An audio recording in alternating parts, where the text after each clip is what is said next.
Et si planter des arbres pouvait changer la vie des agriculteurs? Dans ce reportage, je vous montre pourquoi de plus en plus d'éleveurs associent arbres et poules pondeuses. Pas seulement pour travailler la biodiversité, mais aussi pour augmenter leurs revenus et la qualité de leurs œufs. C'est le premier épisode de Cultivateurs d'avenir, un projet qui explore une idée simple. Et si l'agriculture avait tout à gagner à renforcer ses liens avec le vivant et en particulier avec les arbres? Aujourd'hui, pour vous permettre de vous faire votre propre idée, deux expériences concrètes. Celle de Vivant Deroux et de sa compagne tout d'abord. Depuis 2 ans, ils ont introduit des arbres fruitiers dans leur parcours de poules. Résultat, des poules plus actives, qui explorent davantage et qui pondent mieux et plus longtemps. Deuxième regard, celui de Sarah Bossard. Elle a consacré sa thèse à ces systèmes vergers et poules. Elle est maintenant associée sur la ferme de la Durette. Avec cette double expérience, elle ouvre une piste que je trouve vraiment intéressante, celle d'une agriculture organisée autrement, plus collective. Ces deux expériences, celle de Sarah et celle de Vivant, sont bien celles, je crois, de vrais cultivateurs d'avenir. Elles montrent en effet de quelle manière plus d'arbres, plus de diversité et plus de liens avec le local contribuent à inventer une agriculture qui est à la fois plus résiliente et surtout plus rémunératrice. Même si beaucoup reste à faire dans ce domaine, nous en reparlerons.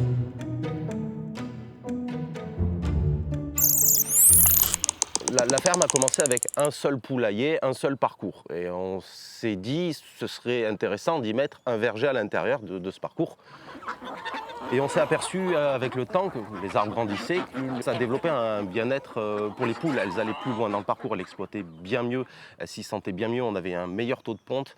Donc je me suis pas mal renseigné sur le sujet et j'ai appris qu'en fait agroforesterie et volaille, c'est quasiment obligatoire de le faire ensemble. Donc l'idée ça a été de les deux autres poulaillers qui sont en place maintenant, d'y mettre le plus d'arbres possible. Le tout étant d'avoir de l'ombrage, des fruits pour les poules et pour nous évidemment, baisser la température, une zone de protection contre les rapaces. Par rapport au bien-être animal, on s'est rendu compte que les arbres jouent énormément. Les poules, on les réforme moins vite. On les amène maintenant à 99 semaines de vie, là où avant, on devait les réformer à 70 semaines. 70 semaines parce que les poules étaient beaucoup plus maigres, elles allaient moins bien, la crête, c'était pas la même, la ponte n'était pas la même, le taux de ponte n'était pas pareil. La poule, elle va manger que 10% de son alimentation, 10% c'est dans le parcours, pas plus. Faut pas espérer avoir plus. Mais c'est 99% de l'œuf et c'est 90% de la santé de l'animal. C'est une poule, ça a besoin d'explorer, ça a besoin de gratter, d'exprimer sa poulitude. Par-delà cet enjeu concernant le bien-être des animaux, les travaux de Sarah pointent aussi deux plus-values de ces liens augmentés entre fruitiers et élevage. Les poules contribuent tout d'abord à réduire les attaques de ravageurs des fruitiers. Les travaux de Sarah apportent des précisions sur ce sujet. Seconde plus-value, cette association aide aussi dans les vergers à limiter les interventions pour couper l'herbe. Elle réduit donc la charge de travail et les émissions carbone liées à ces travaux. Le doctorat de Sarah donne aussi des indications afin de mieux organiser les interactions entre arbres et poules. Elle a notamment réalisé une revue complète de la littérature qui est particulièrement intéressante. Alors, il y a un certain nombre de travaux qui ont été menés par des instituts comme l'ITAVI, comme l'INRAE, qui s'intéressent plutôt à de la diversification, mais pas forcément fruitière. Enfin, en gros, comment organiser le parcours des poules pour maximiser le fait qu'elles sortent. Il y a notamment des cases d'art, donc c'est des types de projets cases d'art bouquets qui s'appellent, et le cases d'art parcours, qui ont sorti des résultats sur comment diversifier le parcours pour permettre aux poules de sortir et tout ça. Donc il y a quand même pas mal de choses qui existent. Pour les revenus de la ferme de Vivant, le premier effet positif de ces parcours arborés se mesure dans l'augmentation des taux et des durées de ponte. Vous allez le voir, c'est assez impressionnant. Derrière, on a un poulailler, elles vont atteindre leurs 70 semaines de vie. Et hier, elles étaient à 92% de ponte. Chose qu'avant, à cet âge-là, elles étaient à 70% de ponte, voire moins.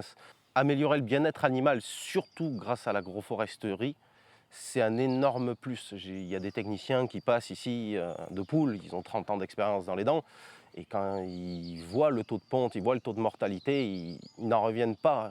Eh bien, j'ai amené des poules à 113 semaines de vie ici. Combien? 113. Avec quel taux de ponte? 89%. Combien?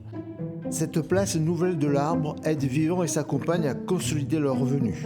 La ferme compte désormais un millier de poules et produit plus de 220 000 œufs en bio par an. Levier supplémentaire pour maîtriser ses revenus, Vivant commercialise quasiment tous ses œufs en vente directe, notamment sur les marchés de l'Ariège. L'arbre a contribué significativement à ce succès. Des carottes, des oignons, et des asperges. Et des asperges et 30 œufs. Dans ces parcours, on a quasiment que des arbres fruitiers. On a planté une centaine d'arbres, peut-être 150. À vue de nez, il faudrait que je les recompte. Et beaucoup de mûriers blancs. Ça, c'est en partenariat avec la Chambre d'agriculture.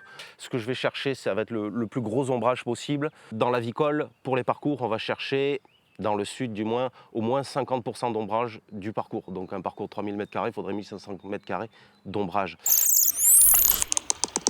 Il y a également un autre sujet assez intéressant avec la plantation de mûriers blancs. Les poules vont manger ces fruits et ces feuilles. Et l'idée, c'est vraiment de développer un plus. Par exemple, avant, on prenait des graines de lin et on retrouvait des oméga dans l'œuf qu'on ne retrouvait pas sans ces graines de lin. Et voilà, l'idée, c'est qu'avec ces mûriers, on a vraiment un plus en vitamines dans l'œuf. Donc forcément, si c'est dans l'œuf, c'est dans la poule. La poule aura un bien-être supplémentaire, une meilleure santé en plus. Quand ce sera le bon moment, je ferai faire des tests sur les œufs pour voir s'il y a un supplément par rapport à l'autre poulailler qui ne possède pas de mûrier. On est en bio ici. Et en bio, la norme, c'est 4 m² par poule à l'extérieur, donc dans le parcours. Faut savoir qu'ici, on est à 10 m² par poule. Et c'est le strict minimum que je recommande. Si on peut faire plus, il faut faire plus. Il faut aller à 12, il faut aller à 15. Mon premier poulailler avec le verger, si je ne sépare pas le parcours en deux pour ressemer, il n'y a plus un brin d'herbe sur les 3000 m². Elles vont jusqu'au fond, elles rasent tout. Ce qui, 5 ans en arrière, n'arrivait pas. Il y avait de l'herbe partout, les poules n'y allaient pas. Donc dans 10 ans, mes parcours seront rasés, je serai obligé de beaucoup plus travailler les parcours, voire même de les ressemer. J'ai séparé mes parcours en deux maintenant et j'alterne. Souvent, c'est printemps d'un côté et à l'automne, hop, de l'autre côté.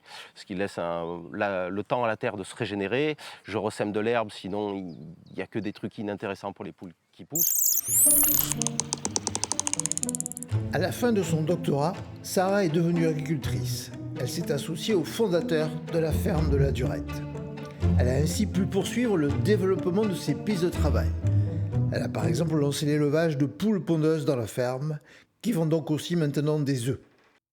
Sarah a aussi expérimenté l'organisation collective de la ferme de la Durette. C'est l'un des leviers sans aucun doute pour les cultivateurs d'avenir, pour tous ceux qui osent pousser la diversification de leurs exploitations.